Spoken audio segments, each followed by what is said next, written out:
साथियों सलाम, नमस्ते, सत श्री अकाल और जय भीम जोहार। एक गाना है ना दोस्तों फिल्मी, ये कहाँ आ गए हम तेरे साथ चलते चलते। तो सियासत भी ऐसी ही चीज है, सियासत के साथ चलना, सियासत को बरतना, पल पल को समझना, बारीकी से विश्लेषण करना, समीक्षा करना, तभी कदम बढ़ाना। जो फूंक फूंक कर पग धरते हैं दोस्तों, कामयाबी दरअसल उन्हें मिलती है। नहीं तो राजनीति ऐसी भेड़ चाल है, ऐसा दलदल है, समझ कर अगर आपने कदम नहीं रखे तो आप कहां चले जाएंगे पता नहीं चलता। अब कुछ ऐसा ही नई नवेली नेत्री निशा भगत के साथ अच्छा उभार हुआ था उनका। गुमला से रांची तक पहुंची, उनकी एक पहचान थी।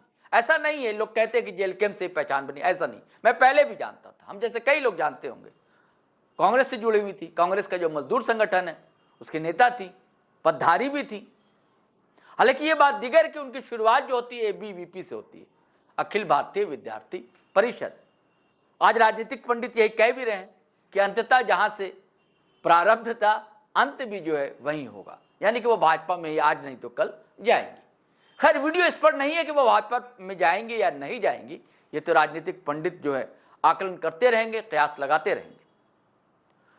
मैंने बात शुरू की थी कि सियासत एक दलदल है, समझ लीजिए, और उस दलदल में धंसती अब जा रही है निशा भगत। क्यों? अभी एक चर्चा में है दोस्तों कि राज्यपाल, महामहिम राज्यपाल के खिलाफ भी कुछ ऐसी बातें हैं उनकी वायरल हो रही। मैं इस पर भी कभी एक वीडियो बनाऊंगा। और उन्होंने जिस तरह अटैक किया, खास करके टाइगर जयराम महतो, जिस पार्टी में थे, जिस पार्टी के सुप्रीमो थे, जिनकी तारीफों के पुल बांधा करती थी निशा भगत, उनके खिलाफ जिस तरह आग उगलने लगी देखते देखते, सिर्फ उनको नहीं पूरे कुर्मी समुदाय के खिलाफ बोलने लगी। केस वेस भी हुआ कई जगह, आप जानते हैं। पिछले वीडियो में हमने बताया था कि आदिवासी समुदाय क्या सोचता है। यह वीडियो भी उसकी परत खोलेगा कि जैसे धारणा बनाई जा रही है कि केवल कुर्मी के नेता हैं, ऐसी बात तो नहीं है। आपने खुद वीडियो देखा होगा या ये भी आप सुनेंगे वीडियो। एक बहालिंडा है, उन्होंने पूरी पोल जो है बहालिंडा ने खोल कर रख दी है निशा भगत की, और पूरी तरह जयराम के पक्ष में खड़े हुए दिखलाई देते हैं। सारी बातें उन्होंने बताई हैं कि निशा भगत थी क्या, अब क्या है, क्यों ऐसा कर रही हैं, और जयराम का वजूद क्या है, उनकी हैसियत क्या है, और लोकप्रियता का पैमाना क्या है। यह भी बताया कि क्यों आज भी आदिवासी जो है अपने को दूर महसूस नहीं कर रहा है टाइगर जयराम से और जेल कैंप से। हम चाहते हैं दोस्तों, बहालिंडा को नौजवान लड़का है, आदिवासी युवा है, उसको आप सुने, फिर हम आपसे बातें करते हैं। चाहे सरना मरे, चाहे कुर्मी मरे, चाहे महतो मरे। तो पिछली बार कुर्मी महतो बनाने के लिए CM हेमंत सोरेन भी साइन कर दिए थे, बहुत सारे विधायक साइन कर दिए थे। उनका विरोध क्यों नहीं हुआ? उस समय ये निशा भगत मैडम कहाँ मर गई थी, कौन पार्टी में सुतल थी? अभी जो जयराम को माई का लाल कह रहा है, निशा मैडम कहाँ सुतल थी? तो आप पूछिए उनको। तो जब उसमें कांग्रेस में थी उसमें तो साइलेंट थी भाई। जब हेमंत जी साइन किए, कांग्रेस के नेता साइन किए, उसमें सुतल थी। तो हमको लगता है ये नेता लोग को भी समझ में नहीं आता है कि आदिवासी का मतलब क्या होता है। खाली आदमी को कुर्मी महतो के नाम से राजनीतिक रोटी करना है। और हम जेल कैंप का इतना प्रसिद्धि हो चुका है, तो घाटशिला में भी उनका हो सकता है विधायक निकलने जा रहा है, बिहार में भी हो सकता है उनका विधायक निकलने जा रहा है। तो इनको डर हो गया कांग्रेस भाजपा JVM को कि हम लोग का दुकान न कहीं बन जाएगा, कहीं समाज का तीसरा विकल्प नहीं खड़ा हो जाए। इसीलिए कोई बोलता है जयराम बाबू, महतो कुर्मी महतो का ही आदमी बोलता है जयराम बाबू। जयराम बाबू एक्सीडेंट होता है, हॉस्पिटल जाता है, उसमें कई गो बाबू और मैया करने निकले थे कुर्मी महतो लोग। कई गो आदिवासी पैदा हुए थे, एक बार मैसेज कर देते, एक बार ट्वीट कर देते, मोदी हेमंत जी जिस प्रकार केक खाने आते हैं, हेमंत का घर पैर छूने रघुवर हैं, आप ट्वीट कर देते कि बहुत दुख हुआ, हमारे जयराम बाबू का एक्सीडेंट हो गया, उनके साथ चलने वालों लोगों का एक्सीडेंट हो गया। हम ईश्वर से कामना करते हैं बहुत जल्द। तो उनको तो माँ का गाली देने फुर्सत नहीं है, माँ के नाम से बिहार में डंडा लाठी चलवाने से फुर्सत नहीं है, तो कहाँ से ये लोग फुर्सत होंगे इंसानियत के नाते जयराम बाबू को ये देने का, सांत्वना देने के लिए। तो आज जो सांत्वना नहीं दे सकते वो बोलते हैं जयराम बाबू। कुर्मी महतो का रहता है, ये कुर्मी महतो का पार्टी कैसे हो गया, कुर्मी महतो का पार्टी कैसे बन गया एक ठो विधायक में। अब जिस समय इंसानियत दिखाने की बात आती है उसमें बाबू मैया नहीं करते हैं, जिसमें जो बढ़ता है तो उनकी आंख में चुभता है कांटा कि कैसे एक गरीब का बच्चा विधायक बन गया, कैसे एक गरीब का बच्चा को जनता ने डोनेशन दे के, जनता ने चंदा दे के, बोलते हैं चंदा पार्टी है। तो आपने कितना में सपनों के झारखंड को बेचा है, जो करोड़ का स्विस बैंक में फंड पड़ा हुआ है यहाँ के विधायक सांसद मंत्रियों के। आप सुदेश महतो के लीजिए, कहीं बोलते हैं न्यूक्लियर मॉल उसका है, कभी जापान में, कोई स्विस बैंक में, कहीं यहाँ वहाँ। जितना भी कदावर नेता, हेमंत जी देखिए, कहीं बोकारो में बड़ा फ्लैट, तो कहीं ज़मीन ज़्यादा, तो ये वो लंदर फंदर, बोड़िया में जेल गया था जो ज़मीन खरीद के। तो वैसे वैसे ज़मीन में रिंच ट्यूब बनाइए ना, तो आप आदिवासी कोई बर्बाद करके आप रिंच ट्यूब बनाइएगा। अब जयराम बाबू को यदि एसओसी हम बनाएंगे, जनता ये जान चुका है कि जिस प्रकार मोदी जी को एसओसी मोदी, हर हर मोदी, हर घर घर मोदी, हम अब झारखंडी घर घर जयराम, हर हर जयराम करने जा रहे हैं। इन लोग को डर लग गया है, इसीलिए निशा भगत जैसे लोगों को आगे किया जा रहा है और समाज को बरगलाने का काम किया जा रहा है। जयराम महतो 81-80 विधायक पे भारी पड़ा है महज 2-4 महीने में, तो 5 साल अगर रह गया तो सबका नैया डुबा देगा, ये जान गया है।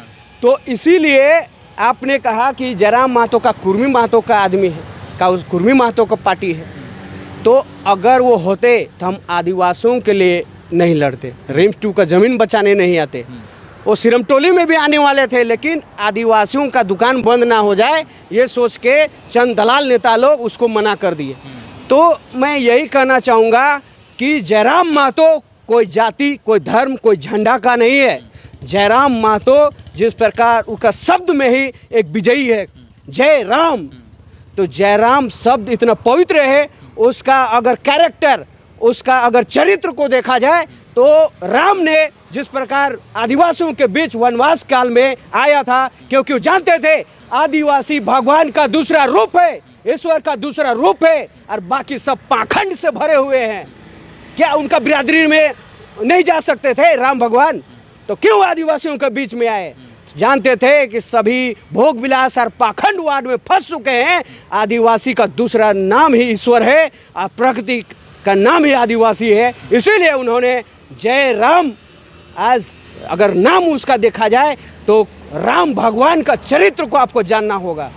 तो राम और भगवान किसी एक व्यक्ति, समुदाय, किसी पार्टी का नहीं होते, समस्त भूखंड का मालिक होते हैं, तब जाके राम, जय राम शब्द का उद्गम होता है। तो यही मैं कहना चाहूँगा कि जयराम को अगर जानना है तो राम चरित्र को आपको जानना होगा। और घर घर जिस प्रकार मोदी होगा, अब घर घर राम होगा और घर घर जयराम होगा। हमारे राज्य में आज बिहार हो, झारखंड हो, उड़ीसा, छत्तीसगढ़, बम्बई हो, हर जगह में अपना वर्चस्व कायम करने वाला है और घाटशिला में वो सीट जीतने वाला है, ये जान चुका है विपक्षी टीम। जिस प्रकार झारखंड में बीजेपी कांग्रेस का दुकान बंद कर दिया, आंसू का दुकान बंद कर दिया, इसी प्रकार घाटशिला में भी 1 नंबर में आने वाला है और विजयी होने वाला। अधिकारियों के सामने बोतल पटकते हैं, उनकी आंखों में, उनके सीने में जो 10 लाख, 15 लाख, 20 लाख मजदूर जब मरते हैं और उनकी नीति सिद्धांत की बात करते हैं, जिस प्रकार स्थानीय नीति को प्रभाषित किया जा रहा है, तो अभी उनके पीछे मीडिया लग गई है। लोकतंत्र 19, जनसभा, सारे लोग उनके पीछे लग गए हैं कि क्रेडिट ले रहा है जयराम महतो, कैसे इतना आगे बढ़ जा रहा है। हो सकता है घाटशिला भी जीत जाएगा, बिहार में भी लोगों के समर्थन से लोगों को जिता दे। तो मुंबई भी चले गए थे फिलहाल, छत्तीसगढ़ भी, उड़ीसा भी, हर जगह। तो उनका जो वर्चस्व देखा जा रहा है, जहाँ कहीं भी जा रहे हैं भौकाल, तो उनकी प्रसिद्धि से इनको डर हो गया है। अगर डायरेक्ट नहीं मार सके तो उसी का आदमी को खरीदो। तो हो सकता है निशा भगत को कोई खरीद लिया होगा, कभी झंडा उखाड़ने भेज देता है, कभी जायसवाल का काम करती है, तो कभी समाज को गाली देती है, सरना ईसाई का बात बोलती है, कभी हिंदू मुस्लिम, तो कभी जेल कैम्प, कभी कांग्रेस में चल जाती है, कभी जेल कैम्प में आ जाती है। तो खाली चेहरा चमकाना ही ऐसे ऐसे लोगों का, और लोगों को भंजाना ही, और लोगों को गिराना, लोगों को कैसे टांग खींचा जाए, ऐसे ओछी सोच के जो होते हैं ना खुद विकास करते हैं ना किसी को बढ़ते हुए दिखाई देते हैं। तो समाज में उनका चेहरा उजागर हो जाता है, तो उनको डर हो जाता है कि हम करें तो क्या करें। खिसियानी बिल्ली जिस प्रकार खंभा नोचती है, उसी प्रकार कोई माइक का लाल तो क्या क्या गंदे शब्दों से ऐसे महान शख्स जो हमारे जयराम भाई, जो आदिवासियों के लिए, कभी नक्सलियों के लिए आवाज़ उठाते हैं, कभी झारखंडियों के आवाज़ उठाते हैं। जब यहाँ से बारियों का जो दबदबा है 90% यहाँ का शिक्षा अंडा खिचड़ी बन के बैठा है, उस पर क्यों आवाज़ नहीं उठाती। इतना ही बड़का नेता है यहाँ में झारखंडी, तो रिम्स टू सिरम टोली में कहाँ गायब हो जाते हैं हमें। तो निशा भगत कांग्रेस की पार्टी से जुड़ी हुई थी, तो हमको लगता है कि एजेंट बनाकर हमारे जयराम भाई को बर्बाद करने के लिए भेजा गया है। और जिस प्रकार लोगों को भड़काया जा रहा है, कुर्मी महतो आदिवासी करके लोगों को लड़ाने का जो काम किया जा रहा है, तो आज जनता जाग चुका है। इन पाखंडियों को जो 24 साल से हमारा मिनरल्स खजाना को लूटते आया, अडानी अबानी कारपोरेट घरानों को बेचते आया है, हम बेचने नहीं देंगे। और महिला होकर आप माई का लाल तो बाप का लाल गलत गलत बातों से लोगों को संबोधन कर रहे हैं। और वही भाई जिस प्रकार झंडा वो उखाड़ी थी सरना ईसाई के नाम से लोगों को लड़ाने काम कर रही थी, तो हमारे जयराम कब इतना दरिया दिल देखिए, वो बोले कि दीदी, वो दीदी है, वो अपने समाज के लिए कार्य कर रही है, वो पार्टी लाइन से कोई मतलब नहीं उनको, ये पार्टी का कोई मुद्दा नहीं है। तो उनकी स्पष्ट थी विचार कि एक महिला को इतना सम्मान दे रहे हैं दीदी कह के, और लेकिन जब वही बहन का मुंह से गलत शब्द एक भाई के लिए निकलता है, गलत शब्द एक भाई को संबोधन कर रहा है, तो ये बहुत दुख की बात है कि ऐसे लोगों को आप पार्टी में रख के आगे कैमरा में बात रख के रहे हैं और लोगों का गलत डायरेक्शन भी ले जा रहे हैं। और आदिवासी आदिवासी कहती है, रूढ़िवादी प्रथा कहती है।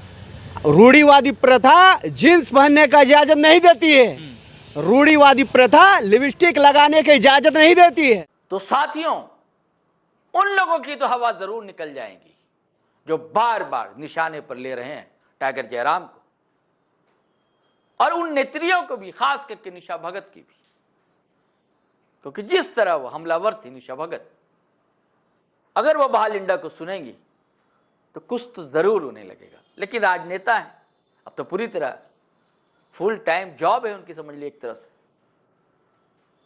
हो भी सकता है, नहीं भी हो सकता है, कहते हैं कि चमड़ी मोटी होती है कई लोगों की। चलिए साथियों, अब इजाज़त दीजिए, लेकिन आपसे गुजारिश है कि अगर आप चैनल में पहली बार आए हैं तो सब्सक्राइब कर लीजिए, और हमेशा की तरह लाइक, कमेंट और वीडियो शेयर कीजिए। लेकिन कमेंट करने से पहले एक बार सोच लीजिए, आप टाइप कर रहे हैं कोई भी शब्द, तो शब्दों का चयन सोच समझ कर कीजिए, किसी की भावनाएं आहत ना हो आपके एक शब्द से। मैं बार बार आपसे गुजारिश करता हूं, आग्रह करता हूं, मर्यादा मत लांघिए,